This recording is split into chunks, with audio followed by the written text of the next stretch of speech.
তো লাস্ট ভিডিওতে তোমাদেরকে আমি দেখালাম দশাশ্বমেধ ঘাটটা। এখন বেরিয়ে পড়েছি কাশী করিডোরের দিকে। এখানে কিন্তু এখন নতুন দেখতে পাচ্ছি অনেক কিছু পেইন্ট করা হয়েছে দেয়ালে, আগে যেটা ছিল না। আরেকটা জিনিস তোমাদেরকে দেখাই, তোমরা লক্ষ্য করেছি না একটু জানি না, আমার মেয়ে কিন্তু যখন থেকে হাঁটা শুরু করেছে ও ওর ঠাম্মির ফোন নিয়ে কন্টিনিউয়াসলি ব্লগিং করে যাচ্ছে আমাকে দেখে। যেমনি দেখেছে আমি করছি, ওরও করার ইচ্ছা। আর ওর ঠাম্মি বলছে এটা ভিডিওটা রেকর্ড করার জন্য, সবাই যেন দেখে। আমি তাই রেকর্ড করে তোমাদেরকে দেখালাম। আর যেমনটা তোমাদেরকে আমি বলেছিলাম, আমরা কাল ভৈরব আজকে দর্শন করব।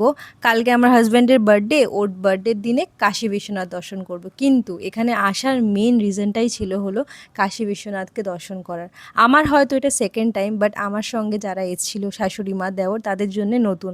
তাই ভাবলাম এতটা যখন কাছে গিয়ে দর্শন করেই আসি। হয়তো ভেতরে যাব না, কিন্তু যতটা যাব তোমাদেরকে দেখাবো। গরম থাকার জন্যে আমি জলও নিয়ে নিয়েছি। গরম লাগছিল প্রচণ্ড হাঁটার পরে। না হলে এমন কিছু গরম ওয়েদার ছিল না ওখানে। রোদ্দুর ছিল, কিন্তু সেরকমভাবে যেটা ভেবেছিলাম এপ্রিল মাসে ওই ধরনের গরম কিন্তু আমরা পাইনি। আমার মেয়ে একবারের জন্য ফোন অফ করেনি, ওর ঠাম্মির ফোনে ভিডিও করেই যাচ্ছে। তো আমি তোমাদেরকে বলে দিই, আমরা এসেছিলাম 4 নম্বর গেট গঙ্গাদুয়ার থেকে। অনেক গেট আছে, তোমরা ওখানে দেখে নেবে।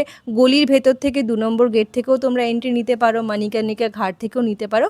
যেহেতু আমরা হোটেলের থ্রুতে এসেছিলাম ঘাট হয়ে, আমাদের কাছে একদম ইজিতে পড়ে গঙ্গাদুয়ার 4 নম্বর গেট। আর আরেকটা জিনিস তোমাদেরকে বলে দিই, সকাল 8টার পরে যদি যাও তোমাদেরকে এখানে সিঁড়িতে হয়ে উঠতে হবে না, এক্সকেলেটর আছে, আরামসে তোমরা ওখান থেকে ইউজ করে উঠতে পারবে। ঢুকেই বাঁদিকে ব্যাগ রাখার জায়গা আছে, যেটা ফ্রি অফ কস্ট তোমরা রাখতে পারবে। আর যদি ডালা নাও সেখানেও তোমরা রাখতে পারবে আলাদা করে, যেখানে তোমাকে চার্জ দিতে হবে। যারা ফটো ভিডিও তুলতে আসছো তাদেরকে বলবো করিডোর অবধি নিজের ফোনটা নিয়ে যাওয়ার জন্য, ওখানে ফোন আর তোমাদের জুতো রাখার জায়গা আছে। দেখা হচ্ছে পরের ভিডিওতে, মিস করো না কিন্তু।